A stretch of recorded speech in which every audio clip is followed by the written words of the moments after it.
ఒక చిన్న ప్లగ్ పెట్టాలి. ఇంతకుముందు చూసి ఉంటారు ఇది. నేను ఒక బ్లాగ్ నిర్వహించేవాడిని. 2010లో అనుకుంటా maybe 2009 చివరిలోనో 2010 January. I remember that very well. 2010 జనవరిలో మొదలుపెట్టాను ఇది. బ్లాగ్ దాని పేరు తెలుగు గ్లోబ్ అని, telugglobe.com అని. మీరు చూసారా? చూసాను సార్. అంటే ఈ మధ్య అంటే కొన్ని దాంట్లో కనిపిస్తున్నాయి.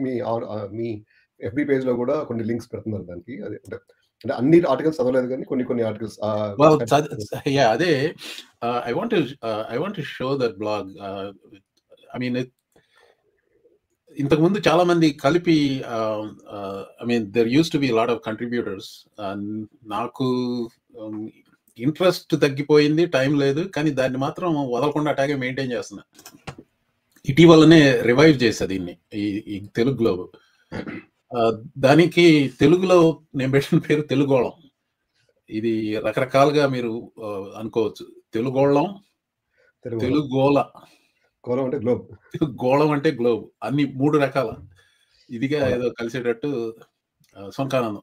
అలా పదప్రయోగాలతో సునకానందం అనమాట. దాని పేరు telugglobe.com.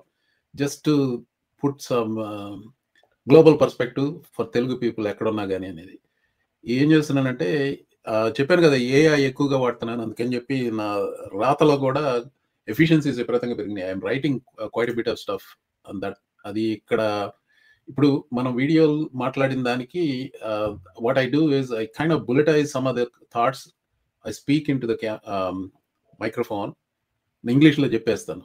ఇంగ్లీష్లో చెప్పేస్తే అది క్యాప్చర్ చేస్తుంది, పాలిష్ చేస్తాను దాన్ని. ఇంగ్లీష్లో అయితే అది because it has better speech recognition in English. తెలుగులో కూడా చేసిందని నేను ట్రై చేయలేదు. దాన్ని ఎడిట్ చేసి దాన్ని తెలుగులో ట్రాన్స్లేట్ చేయమంట ఏఐని. తెలుగులో ట్రాన్స్లేట్ చేసిన తర్వాత మళ్ళీ ఎడిట్ చేసి ఆ పోస్టులు పెడుతున్నాను అనమాట. That's how I'm able to do so much of this. ఎటు యూట్యూబ్లో పెడుతున్నాను కదా, ఇంకొక ల్యాండింగ్ పేజ్ లాగా ఉంటుందని చెప్పేసి ఈ తెలుగు గ్లోబ్కి మార్చాను. So I want you to just take a tour of this. ఇది కంప్లీట్గా ఇంకా చేయాల్సింది చాలా ఉంది, కానీ ఇప్పుడు అన్నా ఇది అమెరికా శీర్షిక మీద మనం ఇక్కడ చేస్తున్నాము. తమ్మీది ఇండియా అంటే ఇండియాకి సంబంధించిన అన్ని ఇందులోకి వెళ్తాయి అనమాట. తమ్మీది ఇండియా, లేకపోతే అక్క ఇది ఆస్ట్రేలియా కూడా పెట్టిన పెట్టచ్చు. ఏదో సునకాను. So the bottom line, I mean that's titles are fun, కానీ ఇష్యూస్ ఆర్ సీరియస్ ఇష్యూస్. ఇంకొక ఇది చెప్పాలి. ఫర్ సమ్ రీజన్ ఈ మధ్య నేను దీన్ని కొంచెం యాక్టివ్ చేసి నా ఫేస్బుక్లో అట్లా పోస్ట్ చేస్తుంటే ఈ పాత పోస్ట్ ఒకటి got into some prominence. March 2010లో పోస్ట్ ఇది. Just take a look at this. నా మోహన మురళీ గాన్ లహరి గురించి ఏదో వచ్చినాయి. It felt good to read that.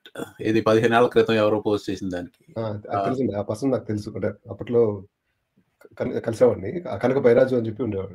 కనక బైరాజు అతను కాదు. Kanaka Bairaju forwarded somebody else's comment ఇది. కనకం నాకు గుడ్ ఫ్రెండ్ అండి. కనక ప్రసాద్ నాకు చాలా good friend. We're in touch. I mean no అతను కాదు, ఇది పోస్ట్ చేసింది కనక ప్రసాద్. పోస్ట్ చేసింది Kanaka Prasad. Anyway, so check it out అండి. ఈ కార్యక్రమానికి అనుబంధం అన్నమాట.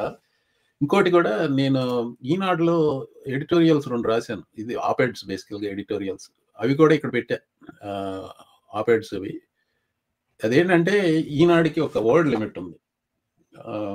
ఇది ఎడిటోరియల్ పేజీలో ఫీచర్డ్ ఆర్టికల్ అని పెట్టారు 2 సార్లు. ఒకటి ఇది జూలై 26న, రెండోది రీసెంట్గా సెప్టెంబర్లోనేనా, సెప్టెంబర్ 23నే ఇంకోటి రెండోది వచ్చింది. అమెరికాని అమ్మకానికి పెట్టిన ట్రంప్ అనే దీంతో వచ్చింది. యాక్చువల్గా I will show you this. ఇది నేను పూర్తిగా రాసింది. ఇది చాలా టైం పడుతుంది రాయటానికి. దానికి ఏంటంటే ఇది 1200 వర్డ్స్ ఉంది నేను పెట్టింది. సార్ అది చాలా లెంగ్త్ అయిపోతుంది, మార్చేస్తున్నామని వాళ్ళు కొంచెం ఎడిట్ చేశారు. దాన్ని ఎడిట్ చేసినా కానీ ఫుల్గా క్యాప్చర్ చేశారు. అది అంటే they had to capture the entire essence of it. This is the article that went in. So check it out అండి. మీరు ఎవరన్నా కాంట్రిబ్యూట్ చేయాలి. అవును, మీరు పోస్ట్ చేస్తుంటారు కదా, మీరు ఫేస్బుక్ లో ఇక్కడ ఇంకొక రెవెన్యూ. ఫేస్బుక్ లో అంటే అదేలేండి. అంటే ఒక్కొక్కసారి మేనేజ్‌మెంట్‌కి సంబంధించినట్టు రాస్తుంటాను. ఒక్కొక్కసారి రాజకీయాల గురించి రాస్తుంటాను. ఇంకొక అవెన్యూలో people can yeah! Share it with you. ఇష్టం వచ్చినట్టు రాస్తుంటానండి. అంటే నా రాతల్లో ప్రాబ్లమ్ ఏంటంటే, నేను అంటే నాకు తెలుగు సరిగ్గా రాయటం రాదు. నా తెలుగు పదాల్లో అక్షర దోషాలు ఎక్కువుంటాయి. భావ దోషాలు తక్కువుండి, అక్షర దోషాలు ఎక్కువుంటాయి. సో, నన్ను చూడండి. చాలామంది అంటే అంటే అంటే కంటెంట్ చదువుతారు. "అరే! నీది చదవాలంటే మాకు చాలా ఇబ్బందిగా ఉంది. నువ్వు చాలా తప్పులుగా రాస్తున్నావు" అని చెప్పి తిడుతుంటారు నా పక్కన నుంచి. లేదు, నేను గూడా స్పీడ్‌కి ప్రాముఖ్యత ఇచ్చి యాక్యురసీకి తగ్గించినట్టున్నాను. నేను తర్వాత చదివితే నాకే చాలా తప్పులు కనపడుతున్నాయి. యాహ్!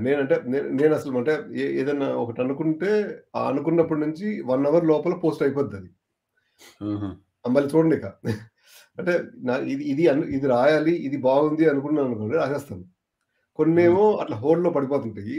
అయి ఇక రాయను. ఎప్పుడో గాని రాయను. Okay. Yeah! So let's get into the topics అండి.